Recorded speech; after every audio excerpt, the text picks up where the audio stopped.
Ok. Buenos días, miembro del tribunal. Buenos días, participantes y a todas las personas que nos acompañan.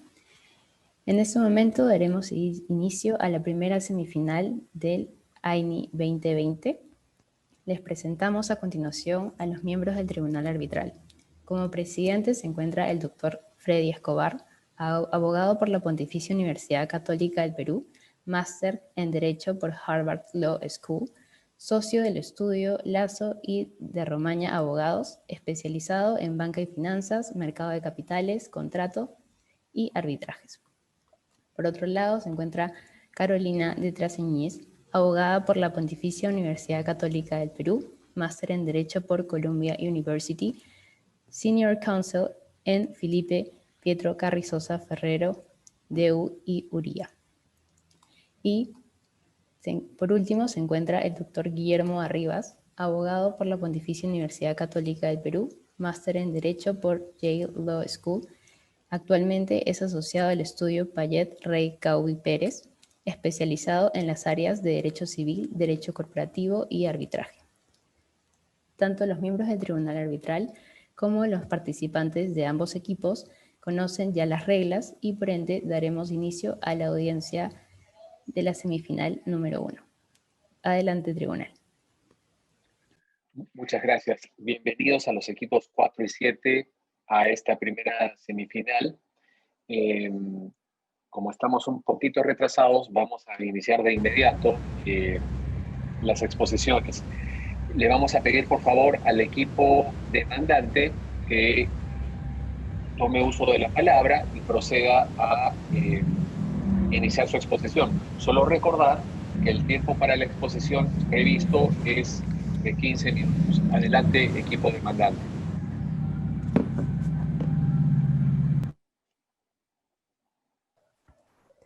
Muy buenos días, señores miembros del tribunal. Tengo el alto honor de dirigirme ante ustedes en representación de Jimmy's Escobar.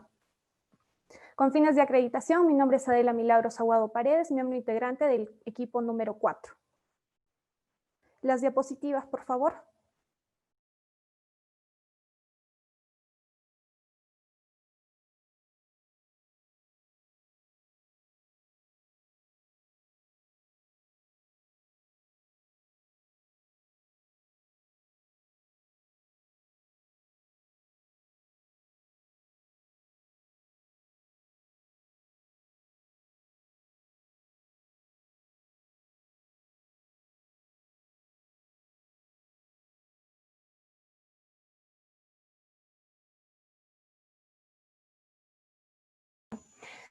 Buenos días, señores miembros del tribunal. Solo para precisar que antes de que inicie la audiencia, ambos equipos acordamos que iba a ser el tiempo de duración 20 minutos para cada parte. No sé si les llegaron a comentar. No hay ningún problema. Serán 20 minutos entonces. Ya, muchas gracias. Vamos a solucionar el inconveniente que tenemos con nuestra presentación. Por favor, le solicitaríamos un minuto de tiempo.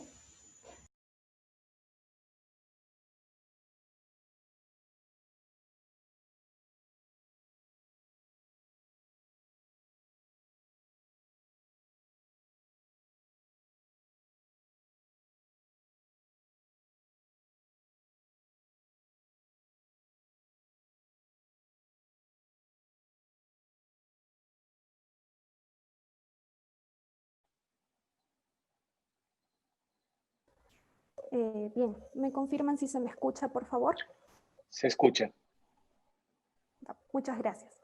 Bien, el día de hoy les voy a contar la historia de una empresa que, a pesar de las difíciles circunstancias producidas a partir del COVID, quiere salir adelante. Sin embargo, a causa de otra, está siendo perjudicada por solo el provecho económico, a pesar de las graves circunstancias por las que está atravesando el país y en particular nuestra empresa. Bien, tenemos que contextualizarnos en los hechos. Nuestra empresa, con el objeto de abrirse mercado en la región Ayacucho, suscribe contrato con fecha 13 de abril del 2019 con el complejo Uscovilca, a fin de que éste le permita utilizar por determinado tiempo el inmueble ubicado en el Jirón Bellido número 420 de esta ciudad. Básicamente son 3 cláusulas. La primera, el plazo del contrato por 3 años prorrogables por el mismo plazo. Segundo, se establece una renta fija mensual al monto ascendiente de $2.000 mensuales.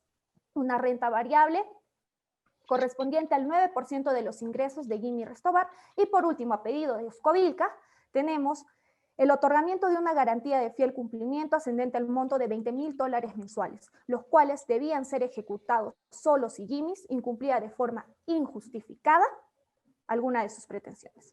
Con fecha 16 de marzo del 2020, mediante Decreto Supremo 037-2020, se declara estado de emergencia nacional e inmovilización social obligatoria. Con ello, también tenemos la medida del toque de queda desde las 20 horas hasta las 5 horas del día siguiente, imposibilitando así el giro de nuestro negocio. Asimismo, tenemos la cancelación de otro tipo de servicios que no sean solo los servicios básicos y esenciales.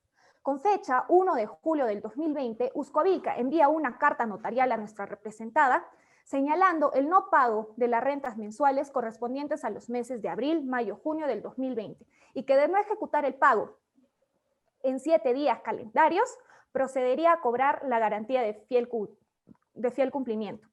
Ante ello, nuestra representada responde señalando que esta falta de pago se debe a un evento de fuerza mayor y que si en caso ejecutara la medida, pues tomarían las acciones legales correspondientes. Uscovilca, haciendo caso omiso a esta situación, el 8 de julio vuelve a enviar otra carta notarial señalando que procederá con ejecución de la garantía de fiel cumplimiento.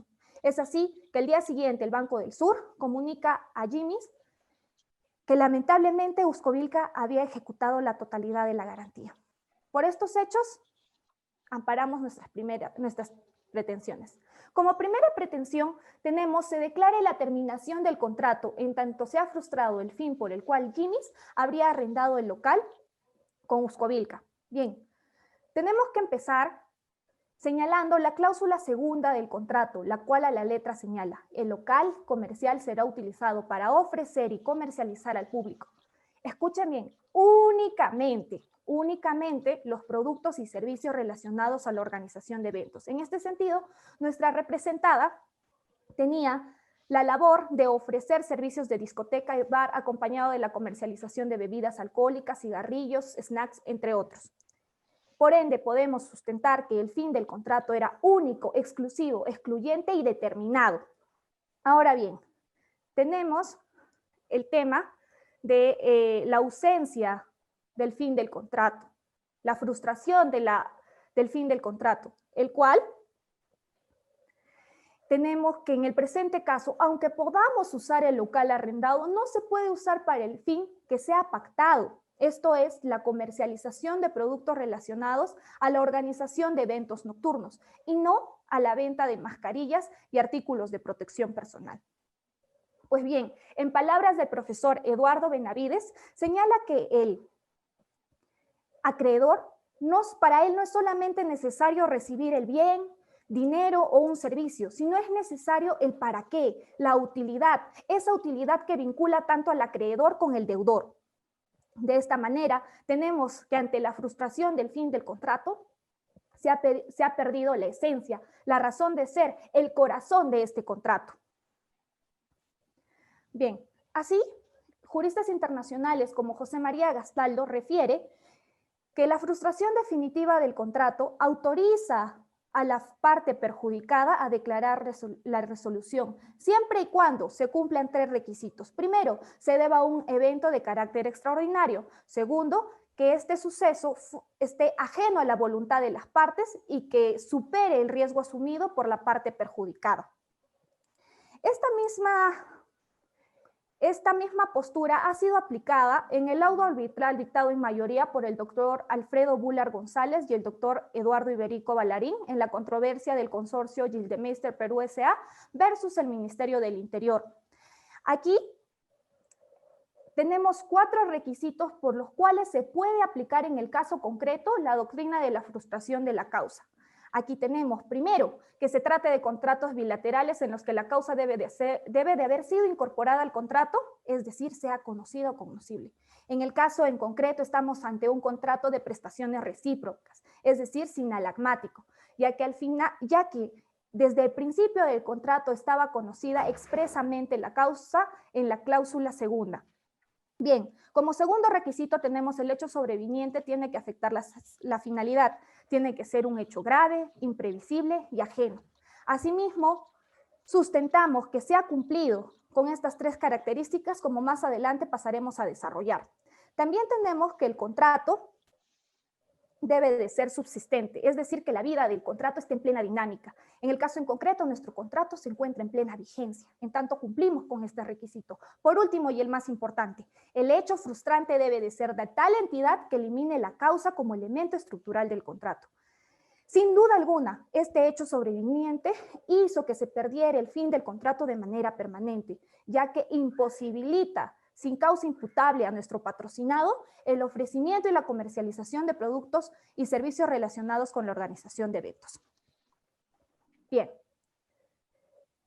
Adela, perdóname un minuto, solamente una pregunta aclaratoria. ¿De cuándo es ese laudo emitido por el doctor Buller? ¿Cuál es la fecha? 2009, doctor.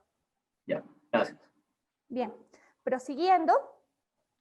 Tenemos que estamos en una etapa de reactivación económica de manera progresiva, en la cual se han dictado diversas medidas con las cuales poder mitigar de un modo u otro el impacto del COVID.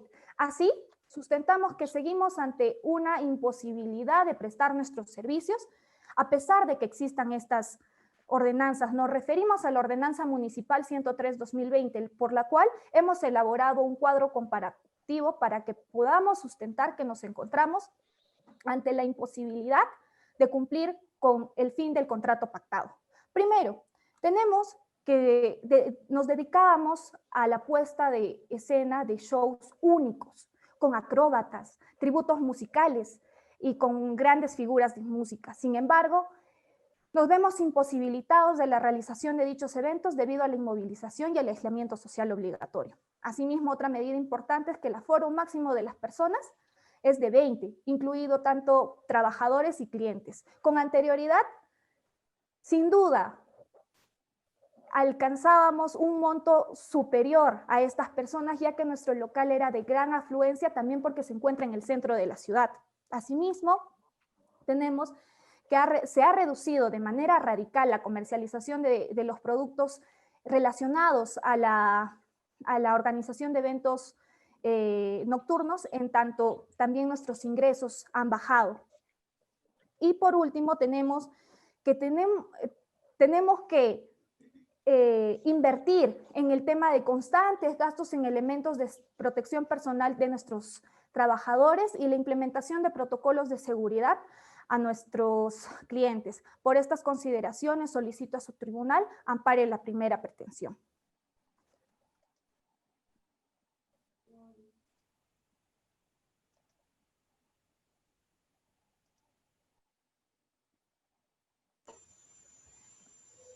Bien, espero que se me logre escuchar bien. Ya, continuando con la exposición de nuestros fundamentos, en consecuencia, una vez planteados o expuestos la primera pretensión, pasaremos a exponer los fundamentos de la segunda pretensión, mediante la cual hemos solicitado que se declare que se ha configurado un evento de fuerza mayor y por ende Jimmy's incumplió válidamente su obligación de pagar la renta durante el tiempo de duración del estado de emergencia. Primero, es importante entender qué es un evento de fuerza mayor, por lo que nos vamos a permitir citar al reconocido jurista Sterling Parodi, quien menciona que un evento de fuerza mayor son aquellos actos que han sido ocasionados por terceros o que bien pueden ser atribuibles a una determinada autoridad. Dentro de este concepto hay 3 requisitos que son indispensables. Estos, a su vez, han sido recogidos por nuestra legislación peruana y así también como desarrollados en diversas doctrinas también nacionales. Es por eso que tenemos en el presente caso que la ley aplicable es el artículo 1315 del Código Civil peruano, que a la letra señala que caso fortuito o fuerza mayor es la causa no imputable consistible en un evento extraordinario, imprevisible e irresistible, que impide la ejecución de la obligación o determina su cumplimiento parcial, tardío o defectuoso. Entonces, tenemos que para el presente... En consecuencia, tenemos que para el presente caso, esos tres elementos sí se han llegado a configurar, por los que vamos a pasar a demostrarlo. Entonces, la declaratoria del estado de emergencia y disposiciones resultan ser un evento extraordinario, sí, porque estos hechos no son cotidianos, no son del día a día. Ahora, ¿es imprevisible? También, porque nadie dentro de su conocimiento común ha podido prever, ha podido anticipar que una pandemia se iba a generar y que esta iba a llegar a cambiarnos la vida como actualmente lo viene haciendo. Ahora, sobre estos dos elementos no hay mayor controversia con la parte demandada. Sin embargo, sobre el tercer elemento, dentro del cual ellos han sostenido que hay una controversia toda vez que no se ha configurado, sostenemos que sí, y lo vamos a pasar a demostrar. Se ha llegado a configurar toda vez que este evento no se ha logrado controlar. Es decir, nuestra patrocinada jamás imaginó que la pandemia iba a llegar a tal magnitud que finalmente nuestras autoridades tenían que dictar medidas restrictivas y en consecuencia, dentro de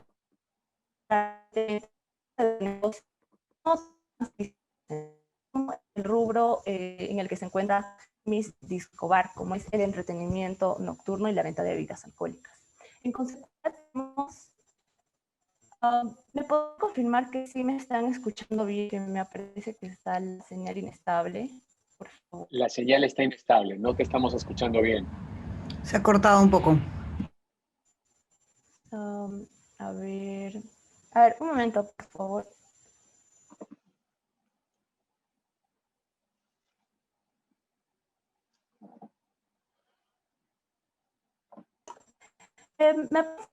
¿Me escucharon el desarrollo de los tres elementos? ¿O desde qué elemento no se me escuchó bien, por favor? No se te ha escuchado bien el último minuto. Ya. Entonces, se ha configurado el primer elemento, extraordinario.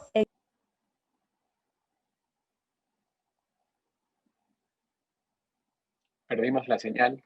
Sí, por favor, ¿podrían esperarla un minuto hasta que pueda recobrar Sí, la señal? claro que sí. Gracias.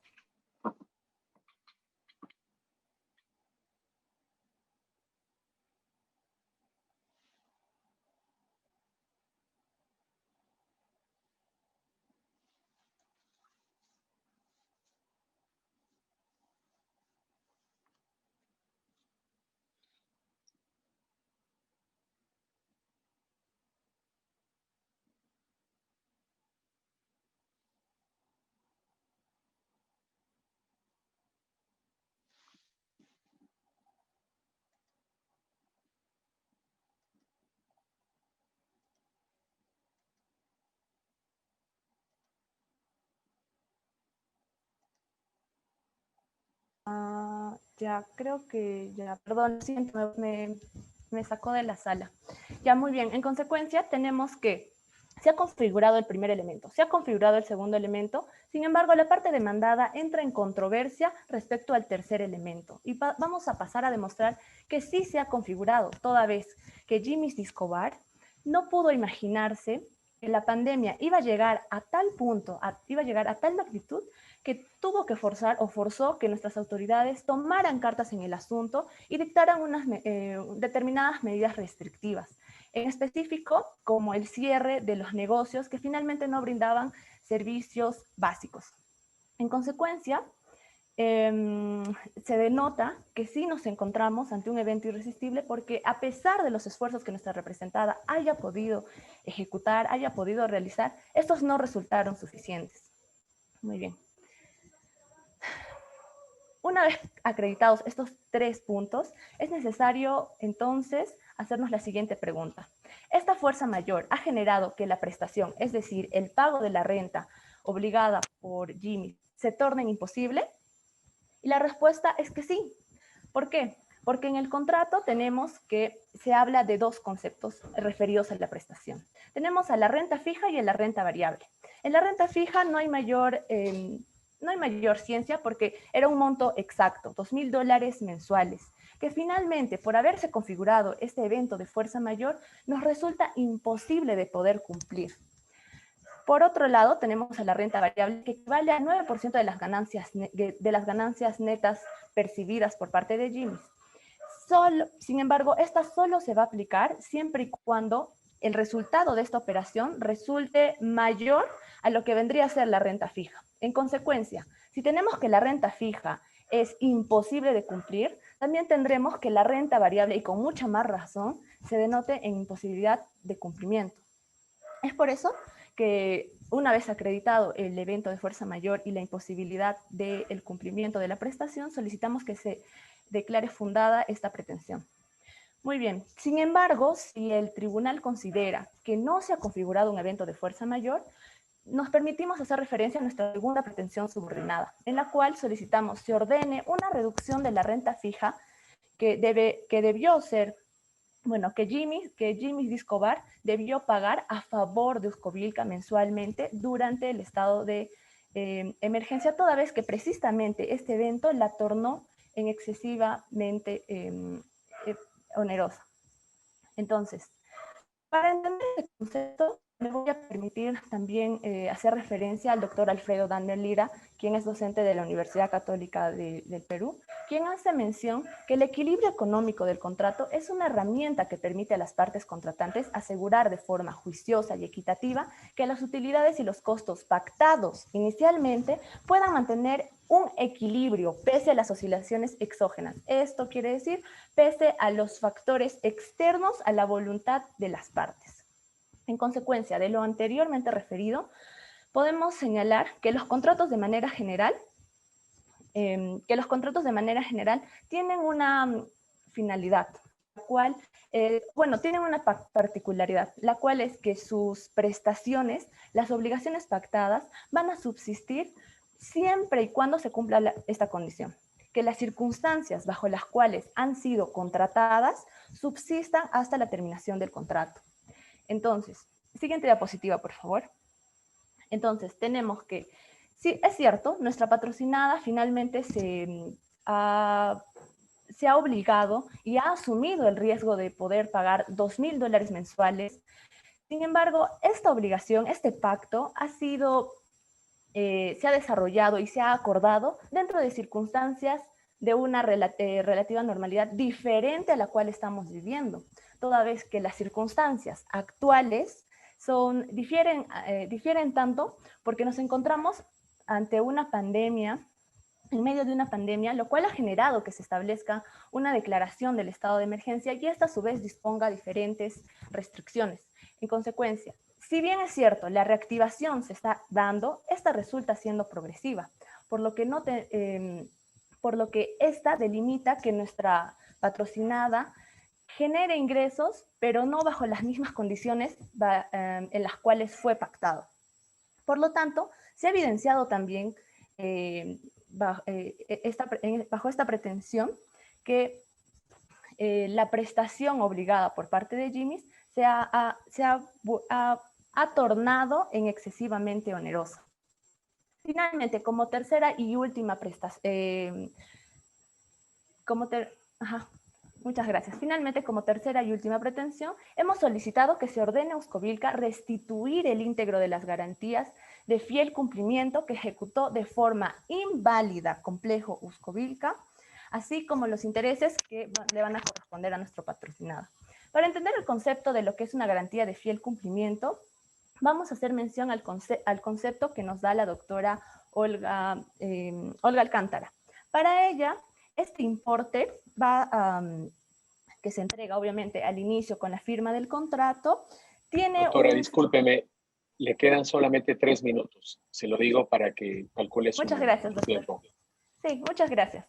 Ya, entonces, hacía mención al concepto que nos daba la doctora Olga Alcántara. Para ella, el importe que se la garantía de fiel cumplimiento es aquel importe que se entrega al momento de la firma del contrato y que va a tener la finalidad de cubrir los daños que pueda sufrir, en el ejemplo que ella nos da, la vivienda por parte del inquilino.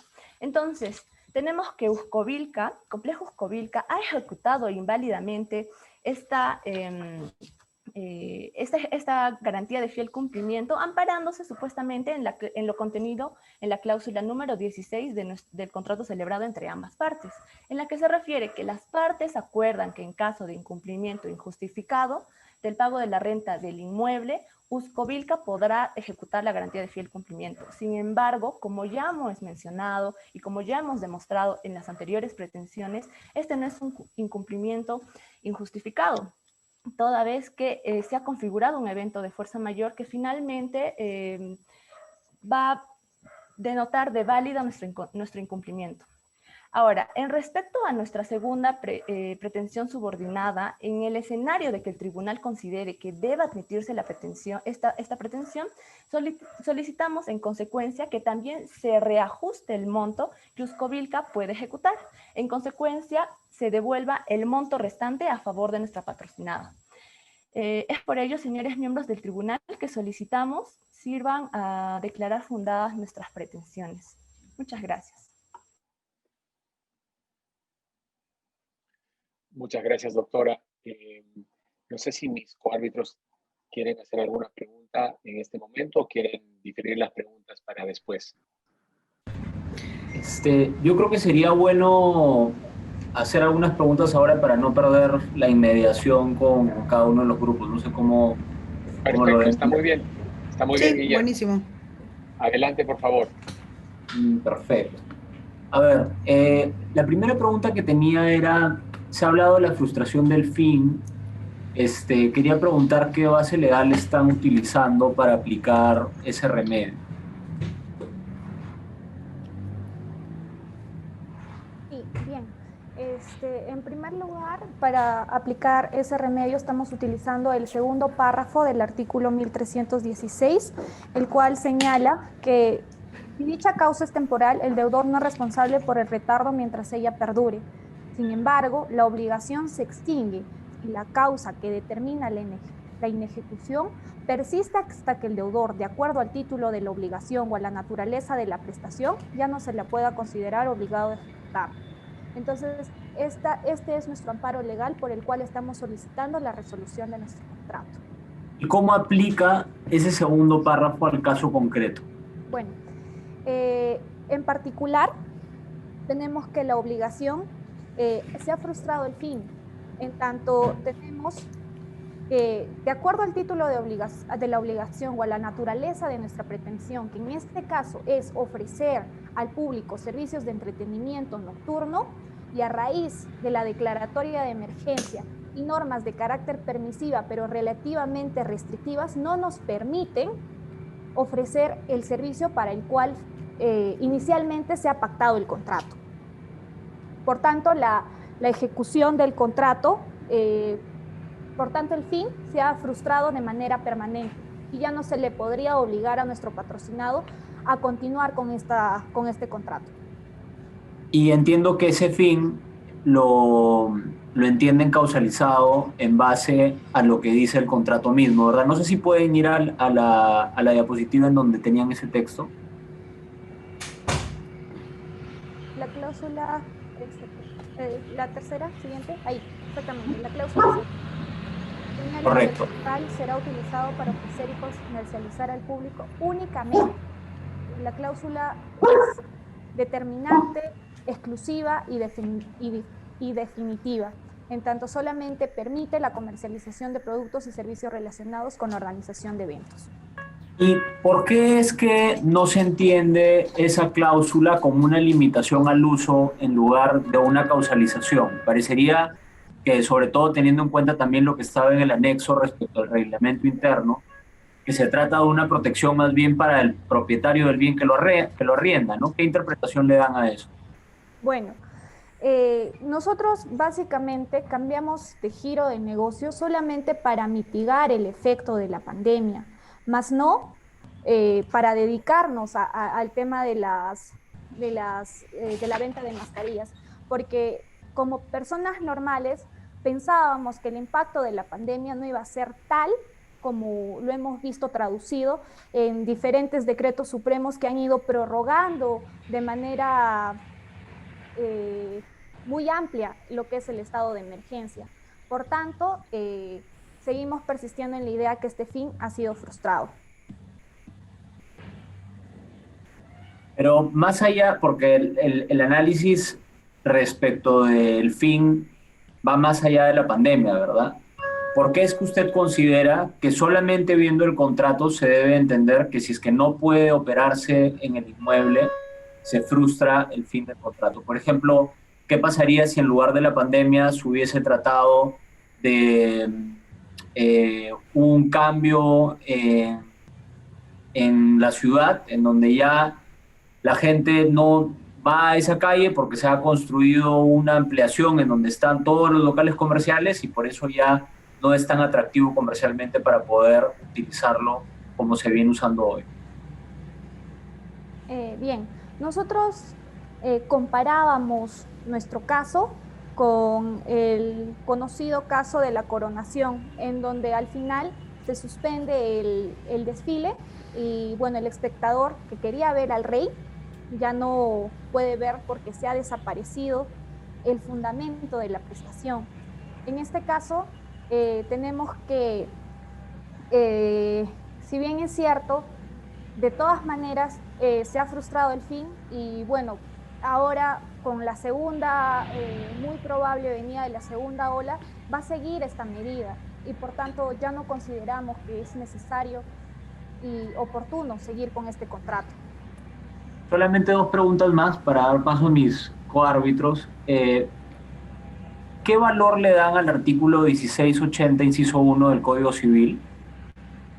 Y cuando mencionan la fuerza mayor y la excesiva onerosidad, ¿qué obligación en concreto es la que ustedes consideran que se encuentra impedida de ejecución o que es excesivamente onerosa ejecutar? ¿Y por qué?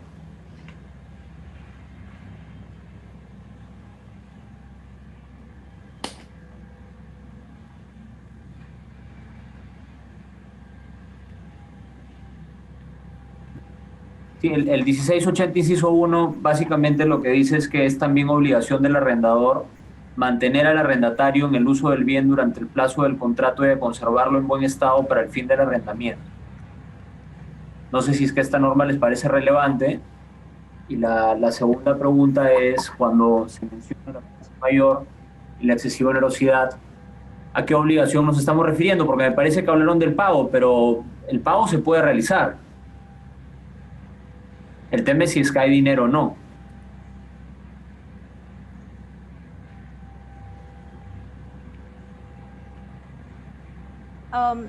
Disculpe, ¿podría precisar su pregunta sobre la excesiva onerosidad, por favor? Sí, pero a ver, en el fondo son tres cosas, ¿no? Una es qué valor le dan a ese artículo 1680 inciso 1.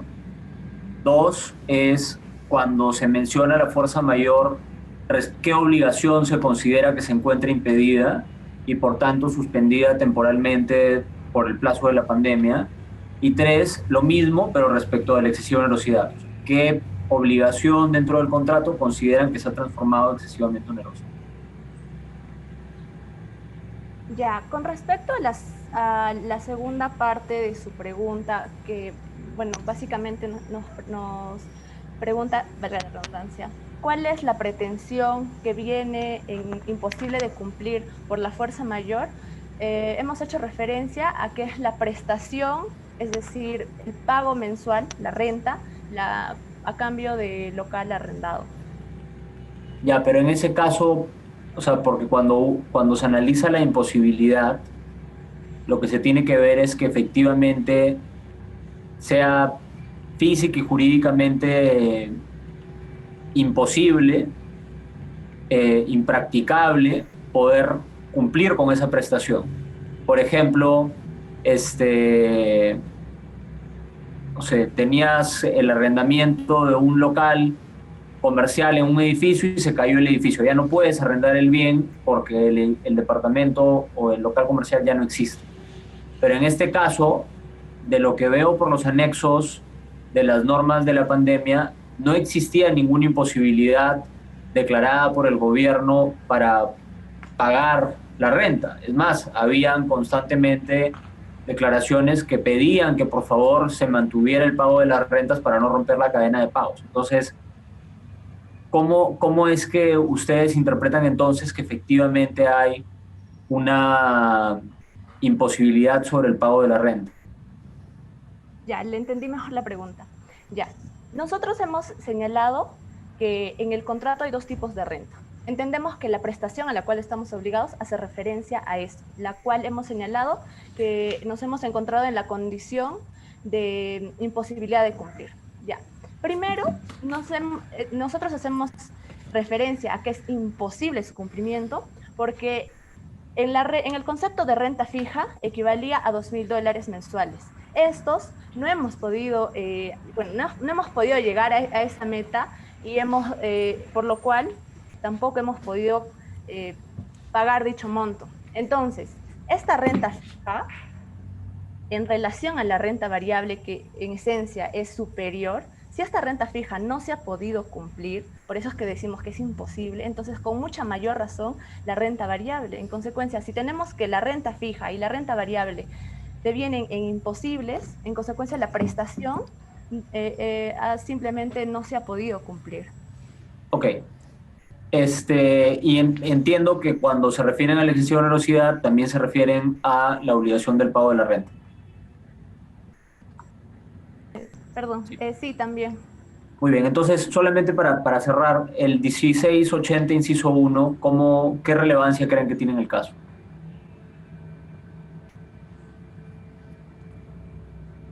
Bien. O también pueden considerar que no es relevante. Claro. Respecto a el arrendador está obligado a mantener al arrendatario en el uso del bien durante el plazo del contrato y a conservarlo en buen estado para el fin del arrendamiento.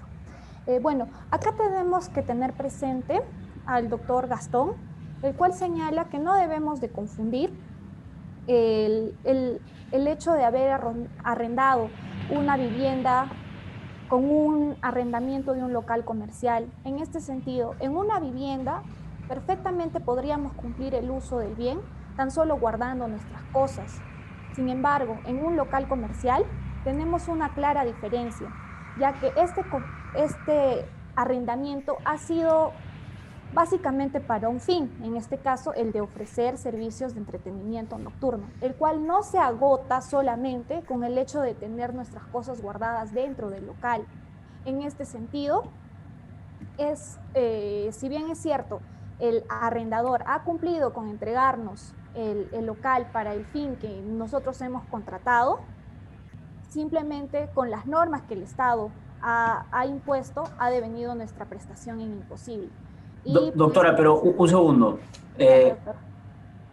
De lo que entiendo, por lo que me acaba de decir, en realidad, siendo que el artículo que acabamos de leer es una obligación en cabeza del arrendador, no del arrendatario, es decir, de su contraparte, la parte demandada, lo que estaría diciendo es que en el fondo la parte demandada no ha cumplido con mantenerlos en posesión adecuada durante el plazo del arrendamiento, justamente porque no pueden desarrollar sus actividades comerciales, citando a Gastón Fernández, que tiene la misma posición, ¿correcto? Exacto, pero no tanto como que ha sido culpa de la parte demandada. Si bien es cierto, hemos postulado en nuestra segunda pretensión que todo este contexto no ha sido ni imputable a nuestra patrocinada, ni tampoco imputable a la parte demandada. Correcto, pero entonces lo que estaría diciendo es que existe una obligación en cabeza del arrendador que ha sido inejecutada, pero que no es imputable al arrendador por el evento de fuerza mayor. Exactamente, doctor. Correcto. Entonces, si es que eso es así, ¿cómo es que interpreta usted esa fuerza mayor que tendría, por un lado, el arrendador, con la fuerza mayor que alegan ustedes tendrían para el pago del precio, con la frustración del fin? Porque veo un mismo hecho jurídico que afecta a tres remedios diferentes. Claro. Bueno, básicamente amparo la respuesta en lo dicho por José María Gastaldi, ¿no? Que la parte perjudicada está en la posibilidad de solicitar la resolución del contrato siempre y cuando esta causa sobreviniente, como en este caso lo hemos evidenciado, pues es externa a las partes. Como lo vuelvo a mencionar, no ha sido ni imputable ni al arrendador ni al arrendatario, sea extraordinario, y por último, que supere el riesgo asumido por la parte afectada. Ok, gracias. Muchas gracias, Guillermo. Carolina. Sí, yo tengo un par de preguntas que van un poco sobre el mismo tema, ¿no? Entiendo que, digamos, las pretensiones de la demandante son, en primer lugar, que se declare la terminación del contrato, ¿no? Y ahí quería preguntarle, ¿a partir de qué fecha, en su opinión, operaría la terminación del contrato?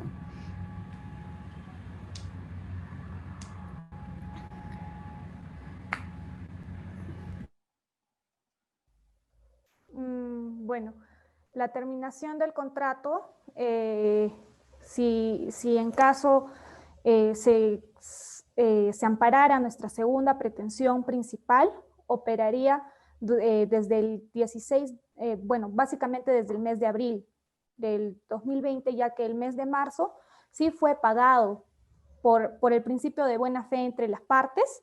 Entonces, nosotros al asumir el contrato, al asumir este pacto, tuvimos la intención siempre de pagar el arrendamiento.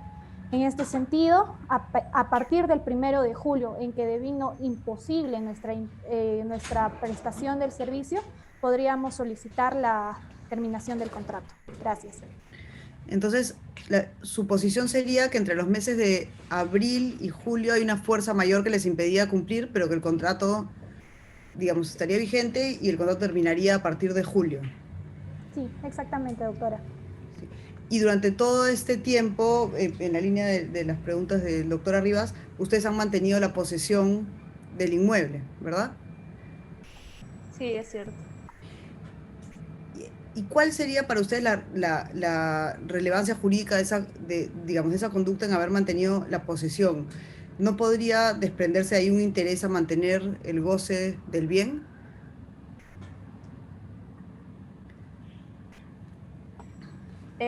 No consideramos tanto así, toda vez que, bueno, como el bien inmueble se encuentra en controversia, porque estamos en un proceso de arbitraje, entonces todavía no se ha determinado cuál va a ser el actuar, por lo que no se ha podido modificar en esencia las condiciones por las cuales, bueno, nosotros seguimos haciendo uso del bien arrendado. Luego, en cuanto a la segunda pretensión, ustedes le han precisado a raíz de las preguntas del doctor Arribas que la obligación, digamos, que se habría visto afectada por la fuerza mayor y luego por la excesiva onerosidad, es el pago de la contraprestación, ¿verdad? Sí, Yo quería preguntarles sobre el umbral que están utilizando para medir la materialidad, ¿no? ¿En qué basan para decir, digamos, que habría un encarecimiento excesivo? ¿Cómo probarían el encarecimiento?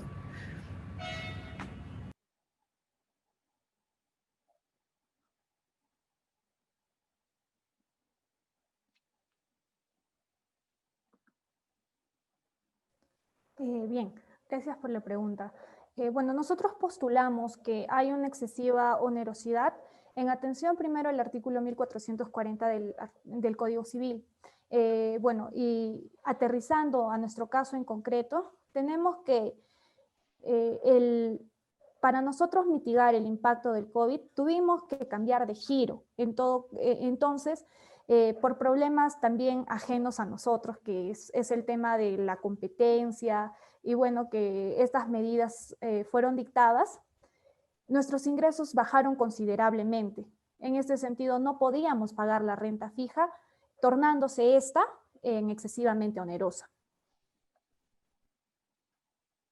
Digamos, entonces, sí, disculpa. No, disculpe, doctora. No, solo quería agregar que asimismo la empresa ha tenido nuevos gastos que antes no eran considerados.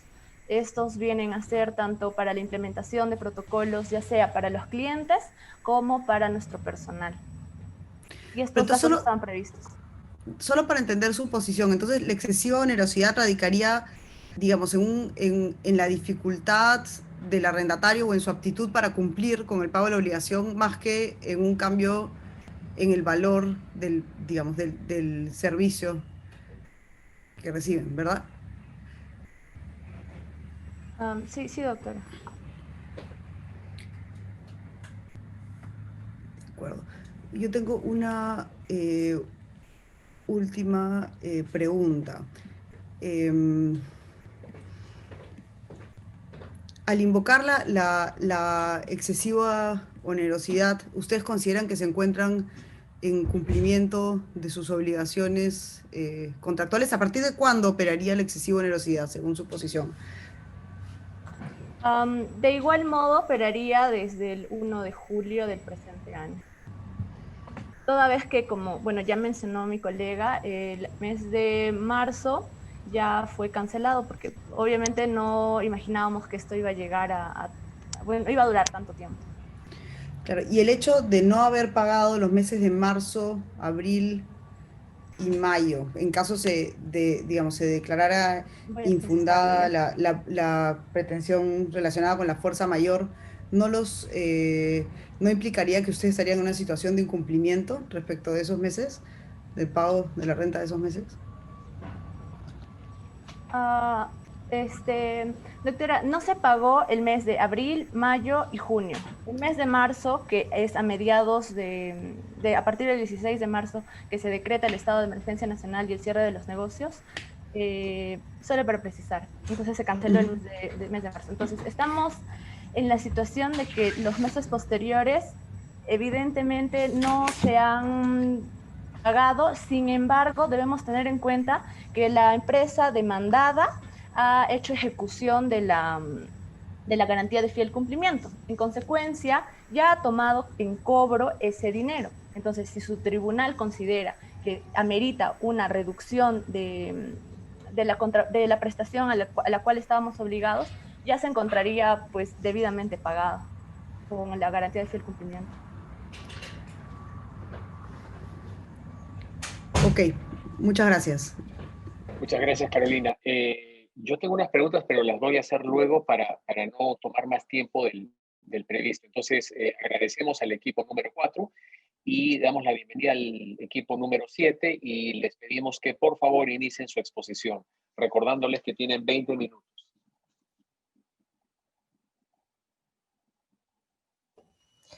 Muchísimas gracias, señor presidente.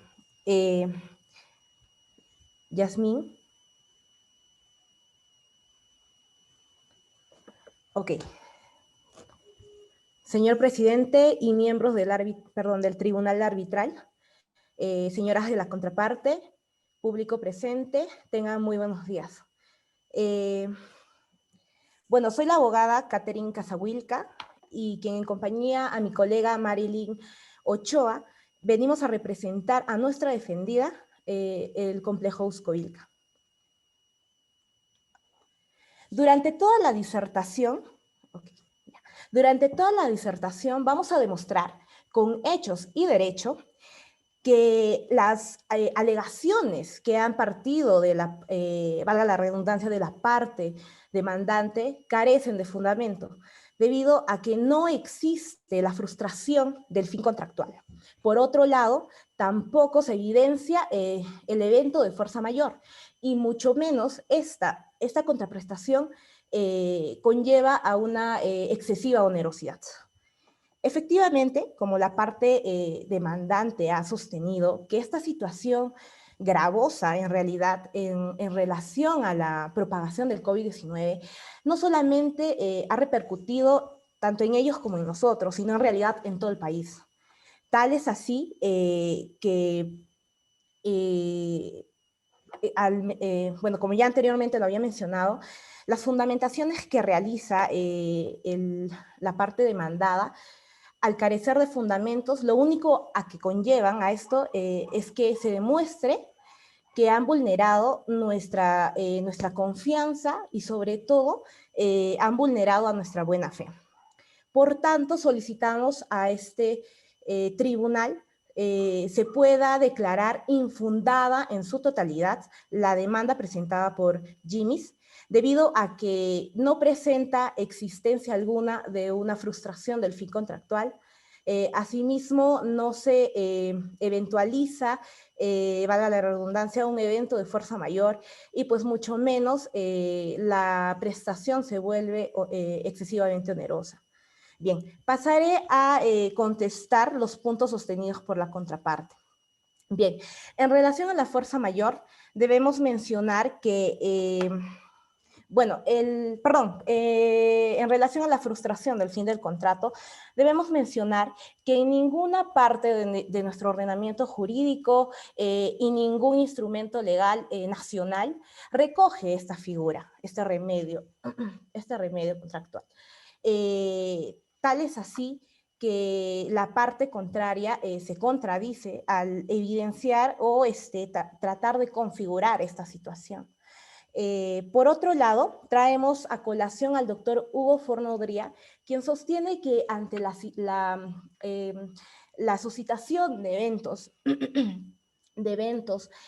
o circunstancias que no van a ser imputables a las partes, evidentemente, en razón a la prestación, ya van a tornarse inútiles. Y esto en el sentido de que, la parte demandante, en este caso Jimmy's, podría ejecutar obviamente la prestación. Sin embargo, en nuestro caso, esta ya vendría inútil, puesto que las circunstancias y los eventos que han suscitado ya han tenido ciertos cambios. Ahora bien, como la parte demandada ha sostenido, evidentemente esta situación del COVID ha generado diversas eventualidades que han traído como consecuencia la frustración de diversos aspectos económicos, ¿no? Sin embargo, esta situación que se trae a colación no es la misma. Por tanto, esta debe tener una tratativa diferente y vamos a detallar paso a paso el porqué. Primero porque en relación a las prestaciones que se involucran no se está cumpliendo esta figura contractual y por otro lado de aceptarse por parte del tribunal esta figura, evidentemente se rompería con el equilibrio contractual que en este momento sí se tiene. Ahora, en cuanto a lo mencionado anteriormente de que la prestación no es útil a la finalidad de las partes que asignaron el contrato, tratamos definitivamente en relación a la finalidad que cumple el contrato. Y esto en razón de que cuando Jimmy's arrienda nuestros locales, evidentemente la finalidad sustancial era la de generar ingresos económicos.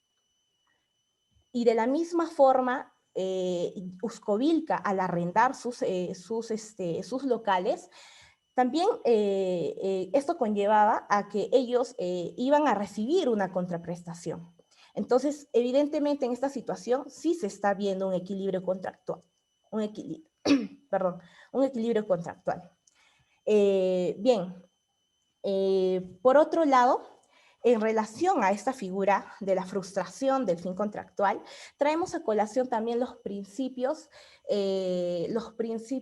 UNITROY, que básicamente son tres los requisitos para la determinación de esta existencia de este fin contractual.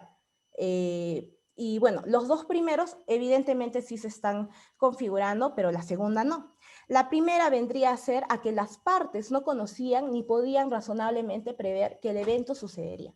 Bueno, eso es algo evidente.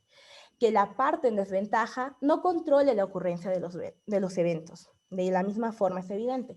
Pero aquí, en este requisito, evidentemente hay una contrariedad. Y es que la parte en desventaja no haya asumido el riesgo de sus efectos. Claramente la parte contraria ha sostenido que ellos no han asumido el riesgo, ¿no?, de estos efectos que ha transmitido el COVID-19. Sin embargo, carecen de fundamentos estas menciones, debido a que desde el momento en que fueron dictadas las medidas restrictivas por parte del Estado, Jimmy's jamás se detuvo y siguió con sus actividades económicas. Tal es así que realiza el giro económico y la misma parte contraria lo ha sostenido. Ha realizado el giro económico, dedicándose de esta forma, pues ya no a ofrecer eventos nocturnos, espectáculos, shows de calidad aún no, sino dedicándose a la venta de productos que ayuden a mitigar esta situación del COVID. Tal es así que al aceptar la parte contraria, que sí ha seguido usufructuando nuestros locales, digamos que la única idea que nos transmitían a nosotros era que efectivamente se iba a cumplir con la contraprestación. Bien, doctor. En relación a la configuración del evento de fuerza mayor, rechazamos rotundamente que esta se haya configurado. Y esta porque los demandantes, bueno, aducen, ¿no?, que el COVID es un evento de fuerza mayor, y efectivamente es una circunstancia que pues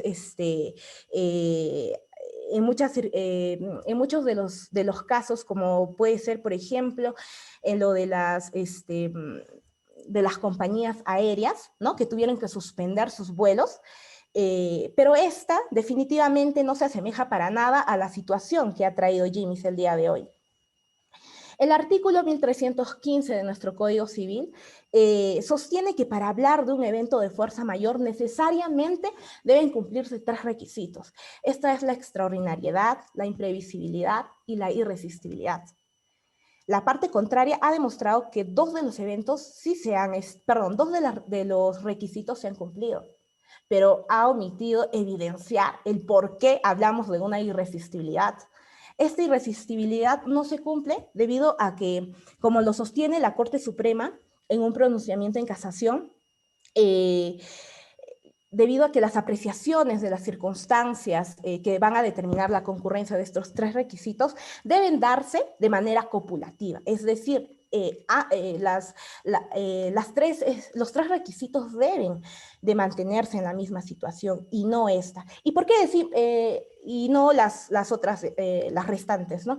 ¿Y por qué decimos que no existe una irresistibilidad? Figura que ha sido en muchas ocasiones confundida por la contraparte al mencionar que fue irresistible porque ellos no pudieron prever el evento. No.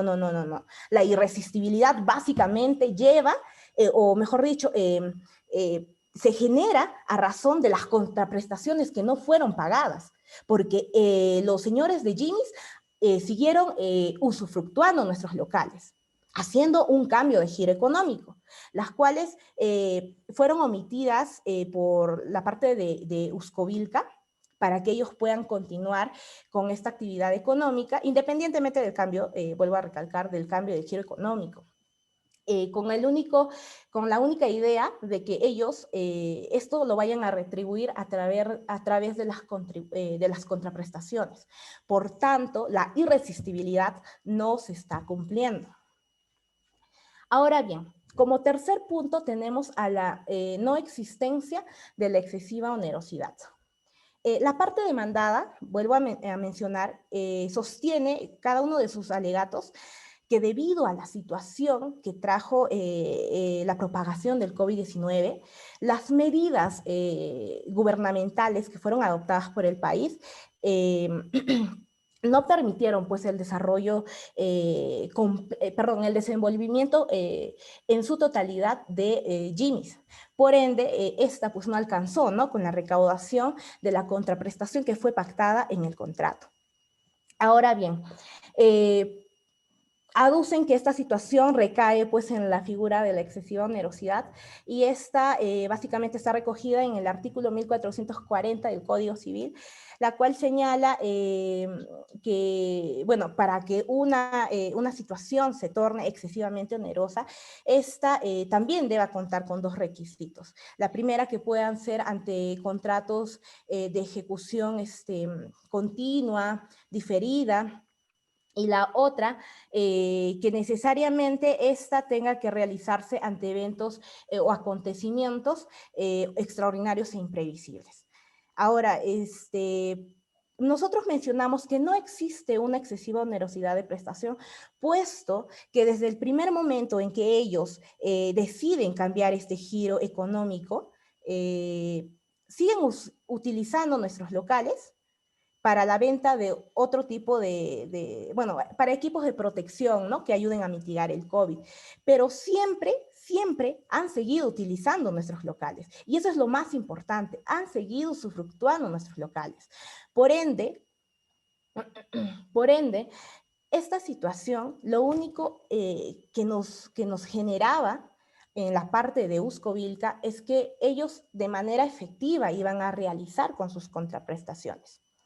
En ese mismo sentido, traigo a colación al doctor Manuel de la Puente, quien sostiene que los contratos no pueden modificarse así porque sí.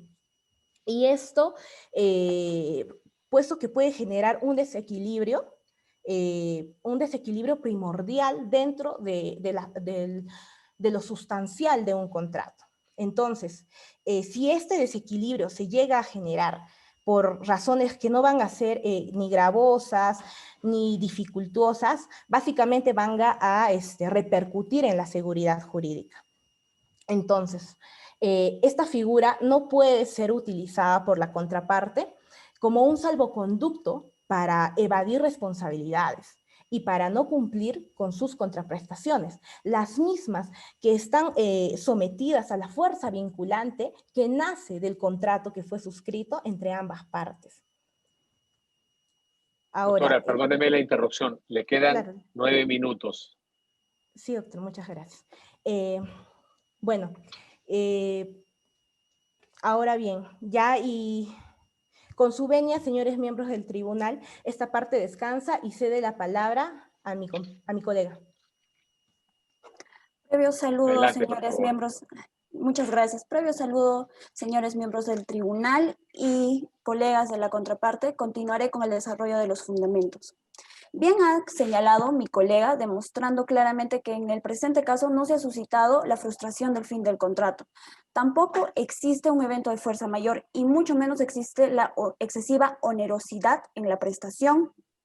Quedando ello claro, a continuación, en vías de reconvención, esta parte demostrará que Uscovilca ejecutó válidamente la garantía de fiel cumplimiento, esto en consecuencia al incumplimiento injustificado de los pagos por renta de parte de Jimis.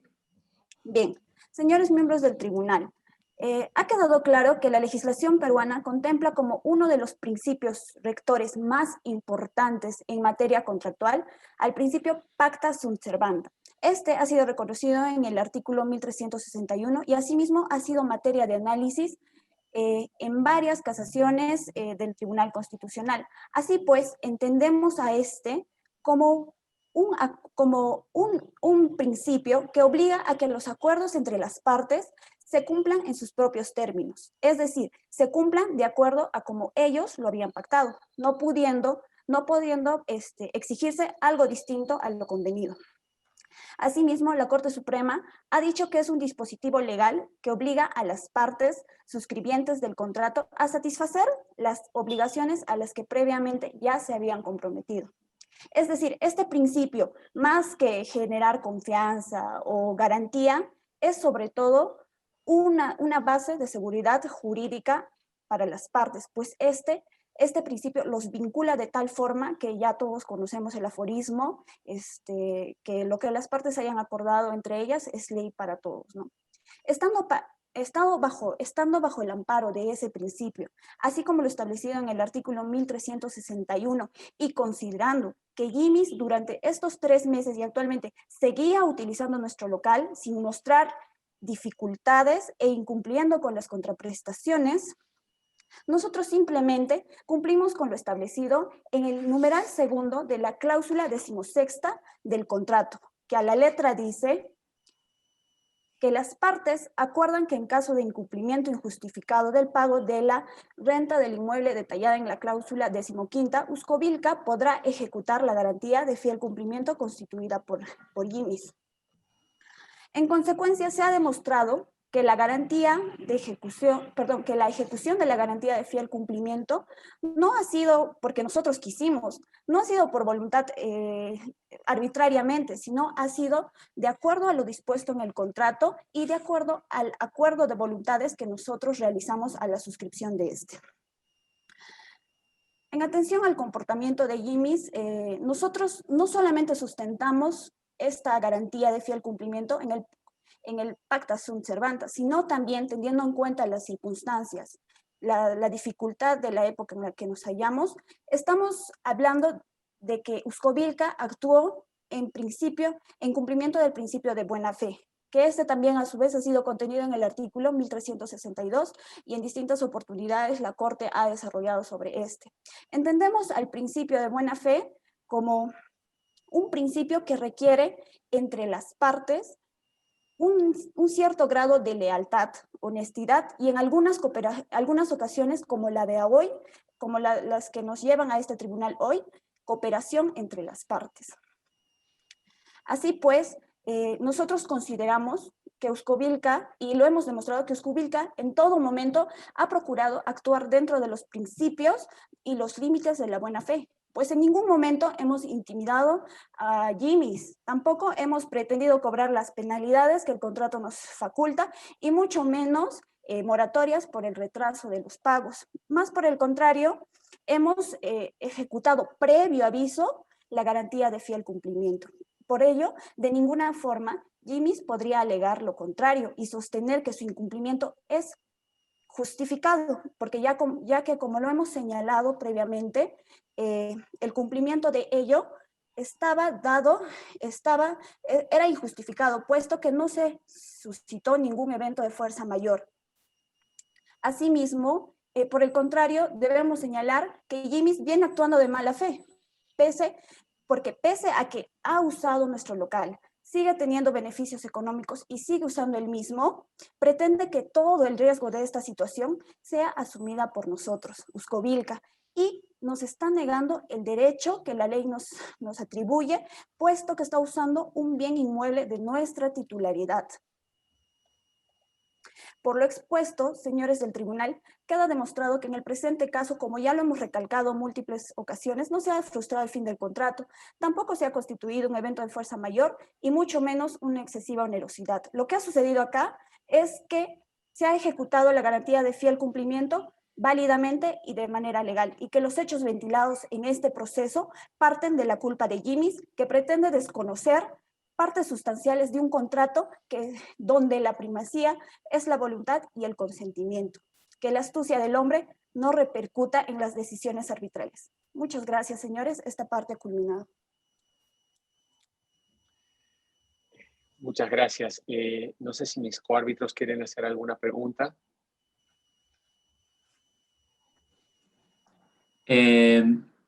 No sé, Carolina, si prefieres comenzar tú o... Yo no tengo preguntas hasta por el momento. Si quieres, dale tú, Guillermo. Ok. Muchas gracias, doctoras. ¿Qué interpretación le dan ustedes al segundo párrafo del artículo 1316 del Código Civil citado por su contraparte? Y eso considerando el artículo 1680, inciso 1, en donde ustedes, su representada, en realidad, el arrendador, está obligado a mantener en posesión a la contraparte, a la demandante, y mantener en posesión con las características indicadas por su contraparte, es decir, para estos fines comerciales. Entonces eso no se ha logrado, y como no se ha logrado de manera sostenida en el tiempo, su contraparte dice, bueno, aquí existe una frustración del fin. ¿Cómo interpretan ese segundo párrafo del artículo 1316 del caso? Doctor, gracias por la pregunta. Bien, en relación al artículo 1316 del Código Civil, exactamente en el segundo párrafo, la cual manifiesta que también se extingue la obligación que solo es susceptible de ejecutarse parcialmente si ella no fuese útil para el acreedor o si éste no tuviese justificado interés en su ejecución parcial.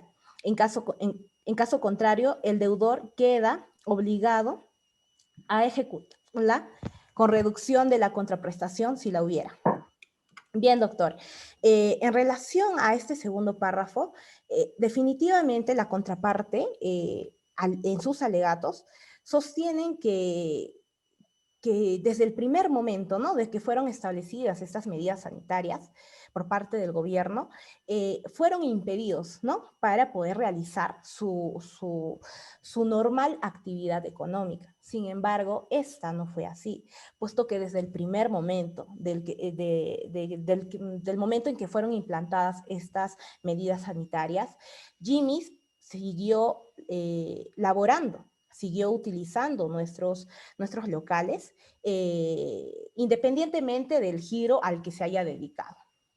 Es decir, así, para usted es irrelevante el uso que se le da al inmueble. Exacto, doctor, es irrelevante, puesto que ellos han seguido generando sus ingresos, han seguido generando ganancias. Bueno, pero, a ver, si es que han seguido generando ganancias y usted considera que por eso es irrelevante el uso del inmueble, entonces, en el fondo sí le parece importante el uso del inmueble, porque entiendo que si es que solamente la obligación que tiene su representada es dar la posesión del inmueble, da lo mismo si es que tienen operaciones o no. ¿Cuál es la posición de su representada? ¿Es importante que tengan operaciones o da lo mismo mientras que los bienes de estas personas, de Jimmy's, estén en el local, está poseyendo el inmueble y por tanto tiene que pagar la renta? ¿Cuál es la posición? Bueno, con esa aclaración, doctor, bueno, para la parte de Uscovilca es importantísimo, puesto que, como vuelvo a mencionar, independientemente del giro económico al que se haya dedicado Jimmy's, ellos han seguido utilizando nuestros locales. Han seguido, y es más, o sea, yo imagino que parte del patrimonio que se encontraba antes de esta situación de la propagación del COVID, por ejemplo, pero, no sé, doctora, bancas. Le pido precisar, para la postura de la parte demandada, ¿es relevante o no es relevante el giro que exista o no existe en el negocio?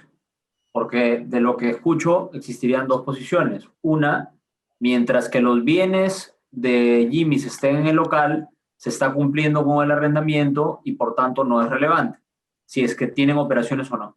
Y la otra es que sí es importante que tengan operaciones porque había que ver si es que tenían algún giro del negocio, más allá que fuera la discoteca o no, para que pudieran pagar efectivamente la renta. Entonces, ¿cuál es la posición? ¿Es relevante o no es relevante? Es irrelevante el giro económico, doctor. ¿Y que exista un giro económico? Bueno, esa no es la finalidad, la necesidad final del contrato.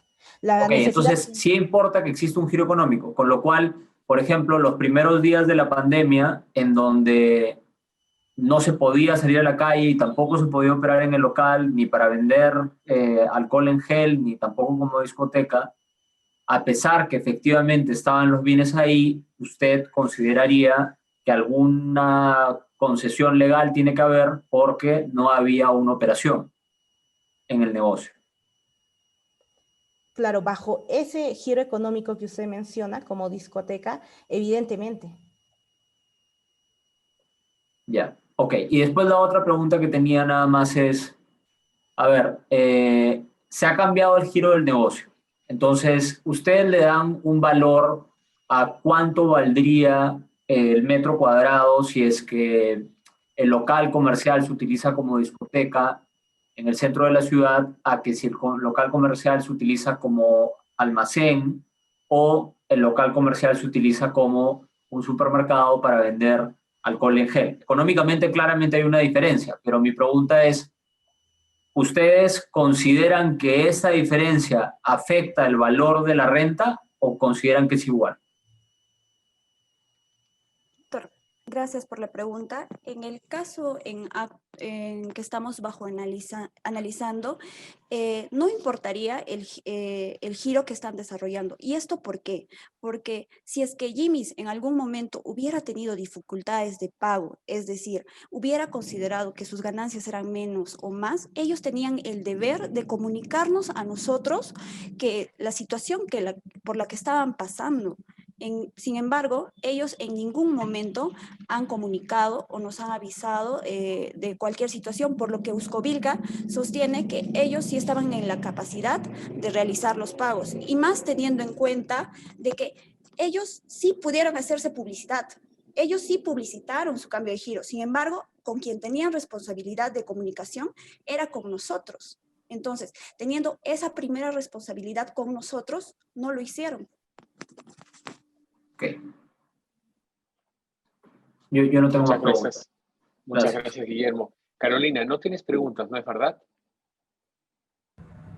Por ahora no, Freddy, puedes seguir tú adelante. Perfecto. Doctora, yo quisiera hacer un par de preguntas, aprovechando que todavía tenemos unos minutos. En la cláusula 16.2 del contrato se hace referencia a el incumplimiento injustificado del pago de la renta, a efectos de otorgar el derecho de ejecución de la garantía. ¿Cómo interpretan ustedes esta frase, incumplimiento injustificado? ¿Existe la posibilidad de que haya un incumplimiento justificado? Y en este caso, tomando en consideración la circunstancia descrita por la contraparte, ¿ese incumplimiento no estaría justificado?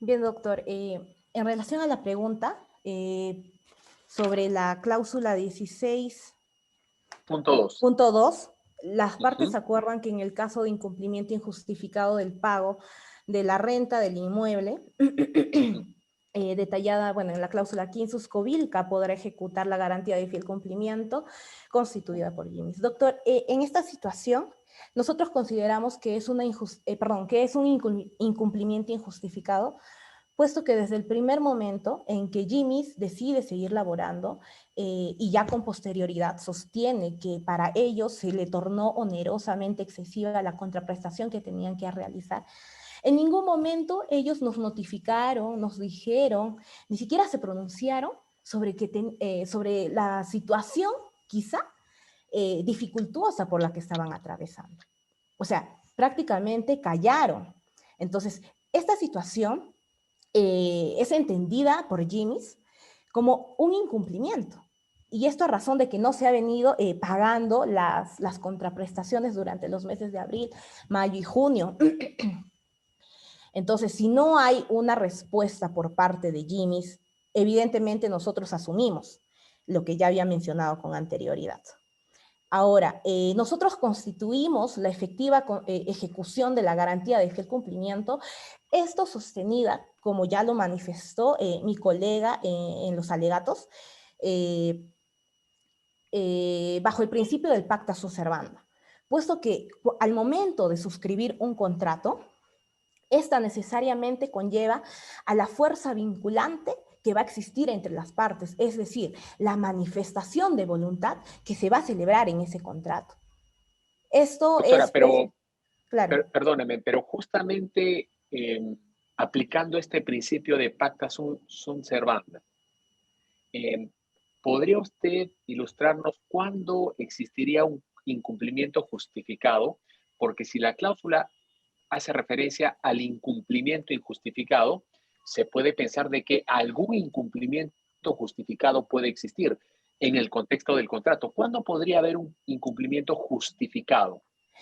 Porque de lo contrario, si es que todos los incumplimientos per se fueran injustificados, la cláusula no tendría necesidad de resaltar el adjetivo. Claro. Esta quizá pudo suscitarse siempre y cuando Jimmy's nos hubiese manifestado de las serias dificultades que tenían para realizar la contraprestación. Entonces, desde el momento en que se implantan estas medidas sanitarias por el gobierno, no ha evidenciado ninguna dificultad. y han seguido usufructuando nuestros locales. Entonces, esa situación evidentemente nos hace suponer que no hay, o mejor dicho, que se está desarrollando con total normalidad la actividad económica. Porque Ya, allí, entonces, ok, entiendo el argumento. Entonces, simplemente para seguir la línea lógica, si es que la contraparte desde un inicio les hubiera comunicado la situación, en ese escenario se podría considerar de que el incumplimiento era justificado. Doctor, si me permite aclarar este Sí, punto, por adelante, favor. por favor. Claro. Ya, muchas gracias. Cuando hablamos de un incumplimiento justificado, estamos hablando de lo que ya la normativa y la legislación ha hablado, ¿no? Cuando existe ausencia de culpa o cuando existe un evento imprevisible y que cumpla con todos los requisitos de los casos fortuitos o de la fuerza mayor. Y hablamos de la ausencia de culpa cuando existe cierta diligencia por parte pues, en este caso, por ejemplo, sería de los demandantes. Y hablaríamos también de un evento, un incumplimiento justificado si es que se hubiera configurado ese evento de fuerza mayor. Pero como hemos señalado, ellos sí tienen culpa porque en ningún momento han cumplido con su responsabilidad ordinaria de notificarnos, de comunicarnos la situación en la que estaban. Y asimismo, como se ha demostrado, no configura el evento de fuerza mayor, ya que no ha cumplido con los 3 requisitos esenciales que según la normativa y también la doctrina y la jurisprudencia deben concurrir en esta situación.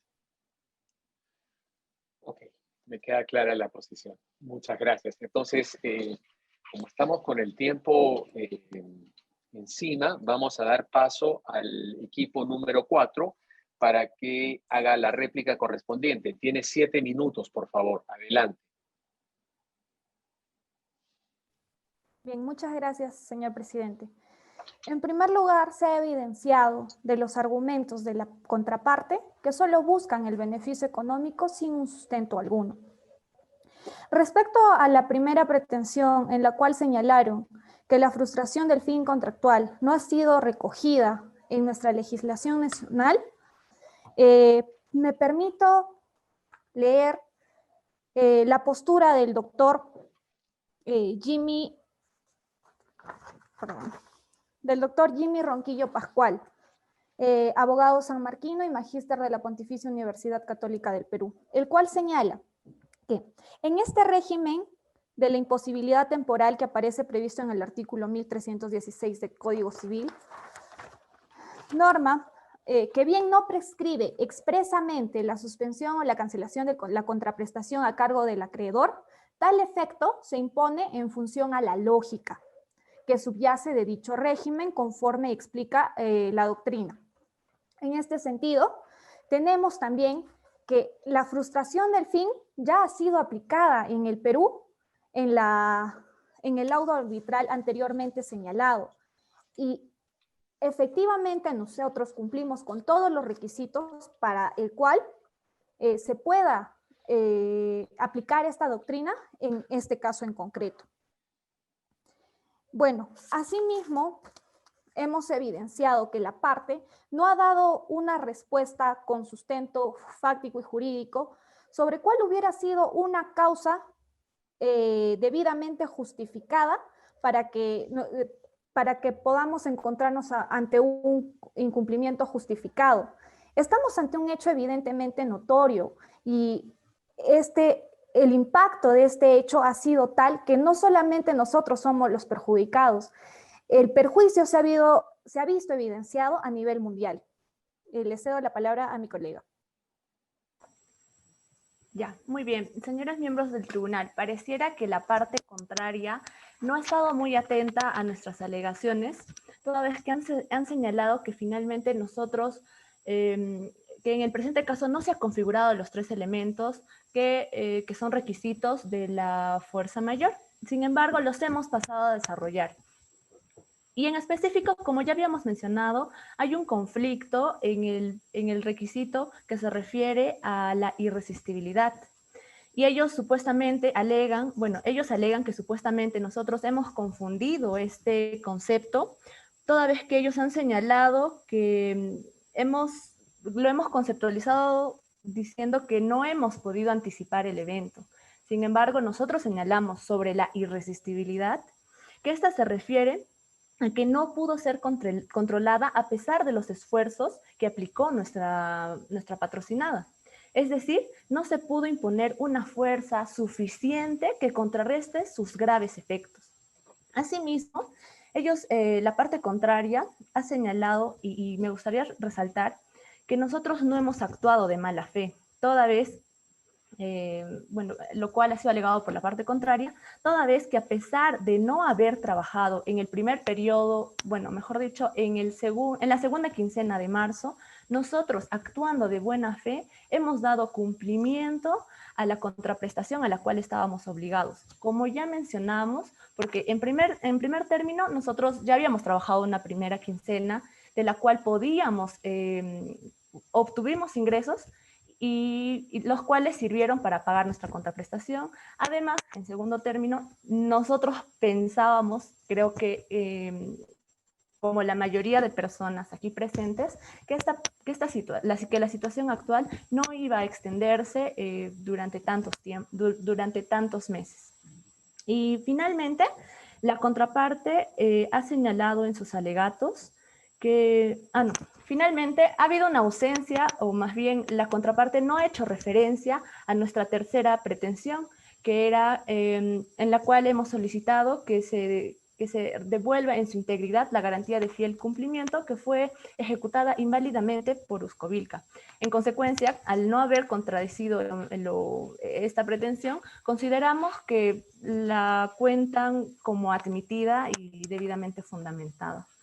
Muy bien, señores miembros del tribunal, es por eso, por lo alegado anteriormente, consideramos que se ha evidenciado que la parte demandada no tiene fundamentos a fin de que su contestación y su reconvención sea admitida como fundada.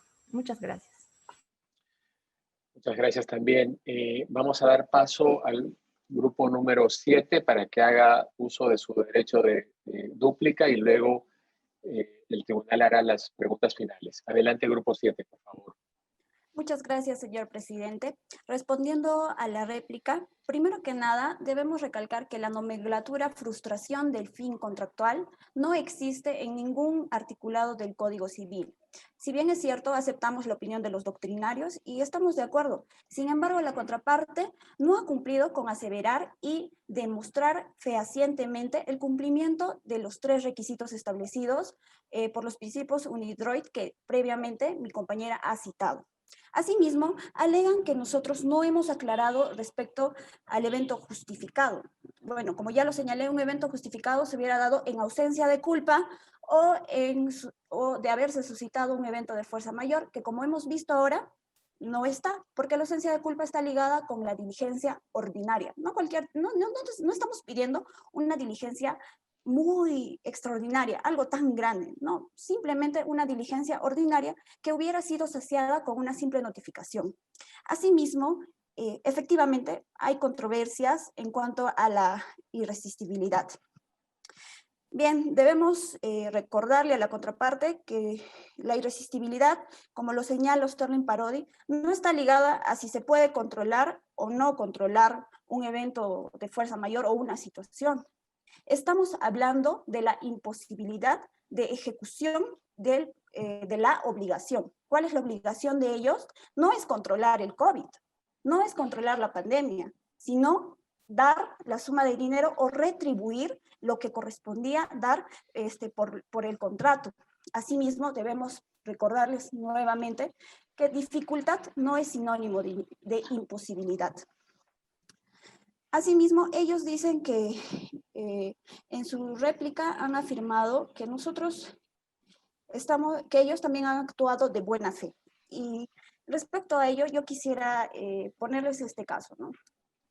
Ellos trabajan 3 meses, tienen beneficios económicos y a partir de esta situación pretenden no retribuirnos lo que nos corresponde. Es decir, ellos pueden usar 3 meses y decir, ya, es por el COVID y no retribuir lo que nos corresponde, porque ya se ha quedado claro y se ha demostrado que en el presente caso no existió un evento de fuerza mayor. Tampoco hay una frustración del fin contractual y tampoco se ha realizado la excesiva onerosidad. Asimismo, respecto a la ausencia de respuesta respecto a su tercera pretensión, les recuerdo que en esta parte, en vías de reconvención, es decir, en contrademanda, hemos solicitado que se declare como válida la ejecución de la garantía de fiel cumplimiento, basándonos en los principios que ya hemos señalado, el pacta sunt servanda, y teniendo en cuenta, claro, la situación tan compleja en la que nos hallamos ahora, el principio de buena fe y lo estipulado en el numeral 2 de la cláusula 16ª de nuestro contrato, que ha sido resultado de la voluntad tanto de ellos como de nosotros. Por lo que, señores del tribunal, pedimos se declare infundada la demanda en todos sus extremos y se declare fundada nuestra reconvención. Muchas gracias, señor presidente.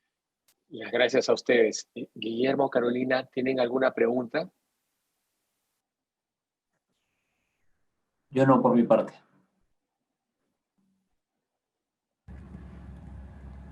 Yo tampoco, Freddy.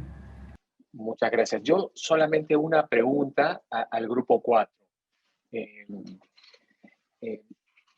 En la réplica han hecho alusión al artículo 1316 y en la exposición también, y el argumento es más o menos el siguiente. Si bien el artículo 1316 no contempla expresamente la frustración del fin del contrato, por lógica, esa ha sido la frase que han empleado, se debe extender sus efectos al caso en el que la finalidad no se cumpla, ¿no? Y mi pregunta va por la existencia de esa lógica, porque el artículo 1316, para ponerlo en términos muy sencillos, establece lo siguiente: si tú no ejecutas tu obligación, entonces yo no te pago. Esa es la regla del 1316. Si no haces lo que tienes que hacer, yo no te pago. Pero resulta que en todos los casos de frustración del contrato, el deudor ya cumple, el deudor ya ejecuta. Lo que pasa es que el acreedor no puede disfrutar de esa ejecución, de esa obligación ya cumplida, ya ejecutada, ¿no? Entonces, la pregunta es, ¿cómo sostener que existe la misma lógica en ambos casos? Porque si no se ejecuta la obligación, claramente es bien razonable que no se pague la contraprestación. Pero si se ejecuta la obligación, ¿por qué no se le va a pagar la contraprestación? Si el deudor ya ejecutó la obligación, si el acreedor no puede disfrutarla, ¿ese es un riesgo del deudor o es un riesgo del acreedor? Yo quisiera que me expliquen, por favor, cuál es la lógica de extender el 1316 a la frustración del fin del contrato. Bien, gracias por la pregunta. Exactamente.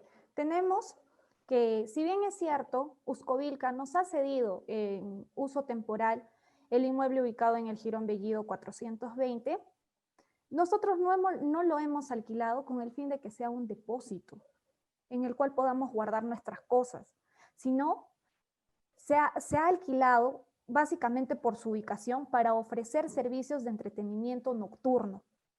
Esa era la finalidad sustancial y esencial, el corazón, la razón de ser de este contrato. Entonces, doctora, eso está claro, pero la pregunta es, si ustedes lo alquilan para un fin determinado, ¿por qué, si no pueden lograr ese fin, por qué la contraparte se tiene que perjudicar? Si el fin es de ustedes, ustedes lo alquilan para explotar un negocio. Si no pueden explotar el negocio, ¿por qué la contraparte se tiene que perjudicar? Exactamente, doctor.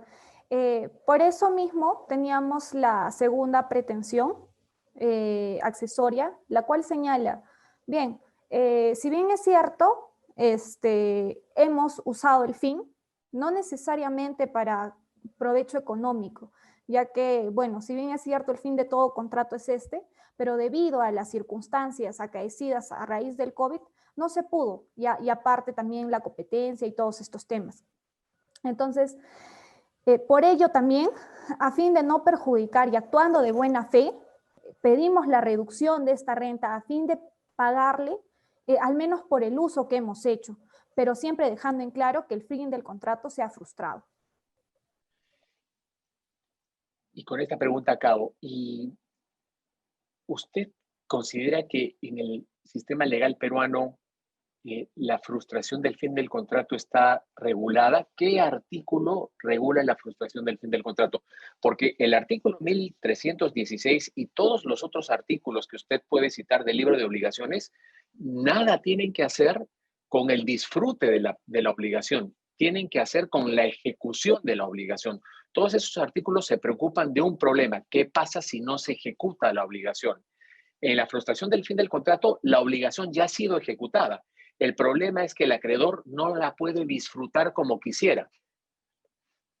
Entonces, ¿cuál es el artículo que regula la frustración del fin del contrato en el sistema peruano? Bueno, como lo veníamos diciendo, no hay un artículo que lo regula de manera expresa. Sin embargo, bueno, como amplia doctrina nos menciona, ¿no?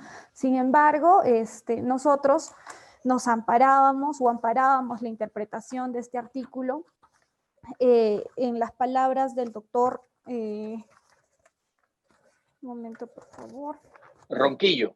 Ajá, exactamente, del doctor Ronquillo. Ya, ¿y usted encuentra lógica en esas palabras? Porque, ojo, el 1316 lo que le está diciendo a usted es lo siguiente: si yo no cumplo, tú no me pagues. Ok, pero si yo cumplo y tú no puedes disfrutar, ¿por qué no me vas a pagar? ¿Usted encuentra alguna lógica en extender la regla?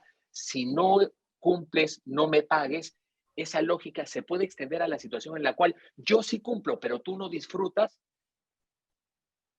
Son dos situaciones similares, funciona la misma lógica. Bueno, doctor, yo considero que se debe de tomar las circunstancias particulares de cada caso para resolverlo. En este sentido, estamos ante un evidente caso en el que, si bien es cierto, se ha demostrado que ni la legislación estaba preparada para resolverlo. Es por ello que, bueno, como le mencionaba, tenemos la segunda prestación, la segunda pretensión en la cual podemos ampararnos. Eso está claro, pero y ahora sí, la verdad es que es lo último. ¿La legislación no estaba preparada o la legislación no incorporó la frustración del fin del contrato a propósito?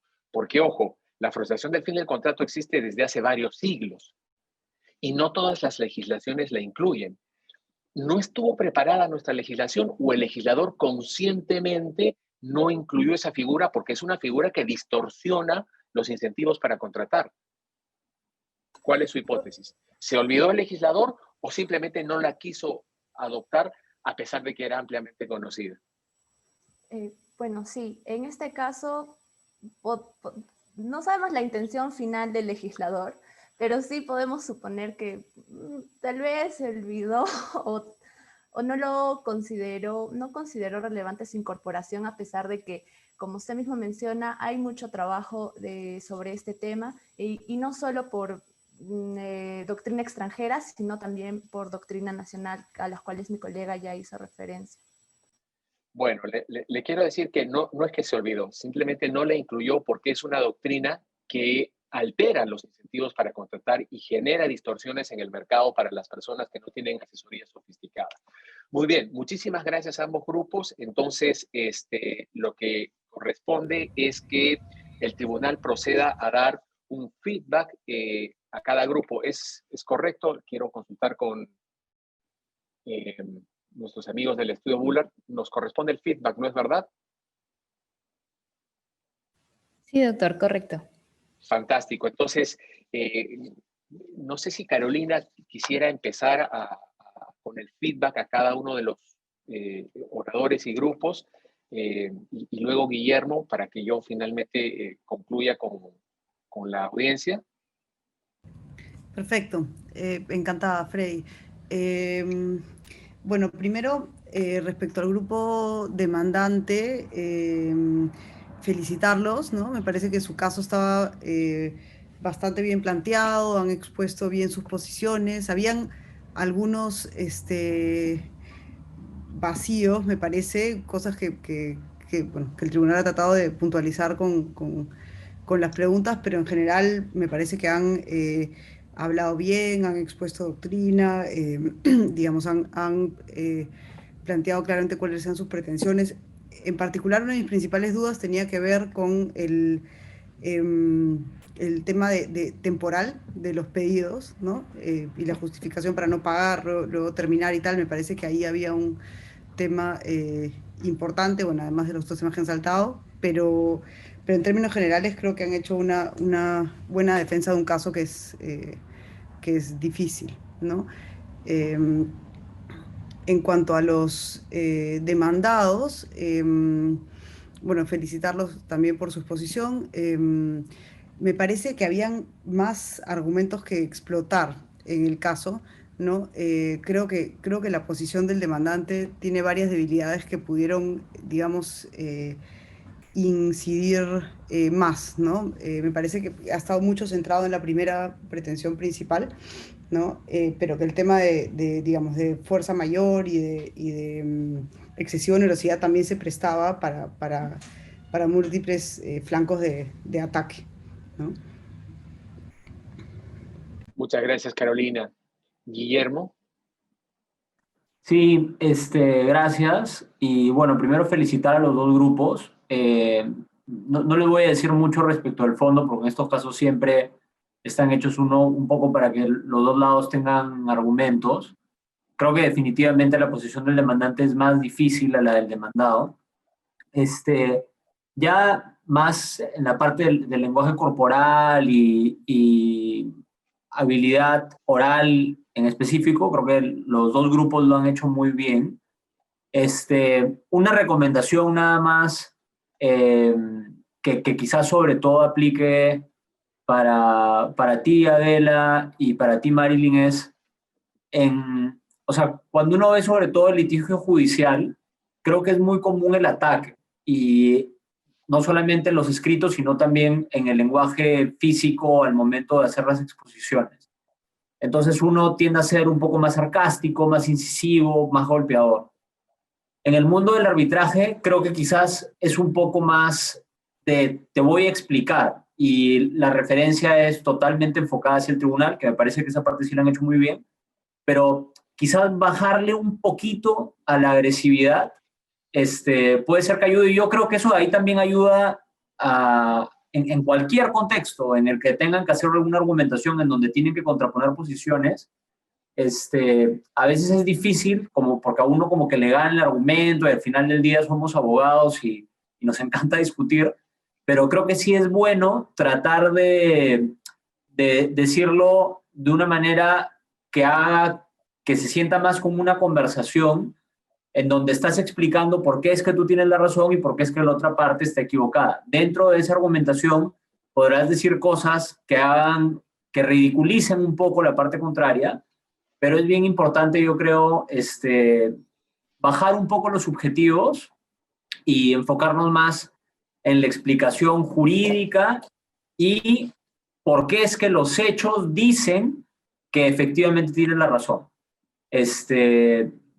Y digo lo de los hechos también porque el argumento jurídico se puede armar de distintas maneras, pero sobre todo en el litigio oral creo que la parte persuasiva viene muy amarrada y muy de cerca de la parte fáctica, porque siempre a la persona que se encuentre en adelante como interlocutor, ya sea un arbitraje, proceso judicial o procedimiento administrativo, va a pensar que él tiene todos los conocimientos jurídicos, pero lo que no tiene es la sensibilidad con los hechos, y ustedes, a través de una buena narrativa de los hechos, pueden hacer que el derecho un poco se transforme para que lo que quizá era más esperado desde una parte jurídica objetiva, quizás se flexibilice por un concepto de justicia que está más cercano a los hechos y a la narrativa que pueda dar. Muchas gracias, Guillermo. Muchas gracias. Y yo, para concluir, me sumo a las felicitaciones y suscribo plenamente los comentarios de Carolina y de Guillermo. Solamente un último consejo. Me parece que efectivamente es importante revisar la literatura legal, alguna teoría, pero desde mi experiencia es más importante aún estudiar con profundidad el contrato. creo que ambos grupos han podido plantear argumentos muy interesantes en base a las cláusulas, no tanto en base a las teorías legales o a la literatura que existe. Por ejemplo, la cláusula 16.2 y la cláusula 2 daban para crear historias alternativas, relatos alternativos, narrativas alternativas. Por ejemplo, la cláusula 2 daba para crear el relato de que se causalizó la finalidad del contrato. Y así nos olvidábamos de si la causalidad, perdón, si la frustración del fin del contrato está tipificada o no está tipificada. Si, con la narrativa de que está tipificado, nos olvidábamos de la teoría. Pero también se puede utilizar la narrativa contraria. No se ha causalizado, sino más bien se ha limitado. Lo que un poco Guillermo les dijo al inicio. Y así hay varias cláusulas que podrían haber sido utilizadas para crear historias muy poderosas. Entonces, reconociendo que han hecho un buen trabajo a nivel de teoría y de doctrina, yo creo que es más importante enfocarse en los hechos, y el contrato es parte de los hechos, enfocarse en las cláusulas, porque al final del día las cláusulas pueden ir por un lado y las teorías por otro lado, y lo que importa es qué es lo que establece el contrato. ¿Qué es lo que las partes pactaron? Así es, exactamente. Muy bien, creo que para respetar los tiempos vamos a concluir acá. Les agradecemos muchísimo su participación. Creo que los árbitros nos tenemos que quedar unos minutitos más, así que mucha suerte al grupo 4 y al grupo 7. Ok. Mucha suerte. Agradecemos a los miembros del Tribunal Arbitral y a los participantes del equipo 4 y 7. Los invitamos a todos los presentes y también a los que nos están siguiendo vía Facebook a participar en la audiencia final, que será transmitida por nuestras redes sociales a las 2 p.m. Y finalmente, como dijo el doctor Escobar, los invito a quedarse unos minutos para la sala principal del Zoom. Muchas gracias. Gracias. Nos vemos en la sala principal.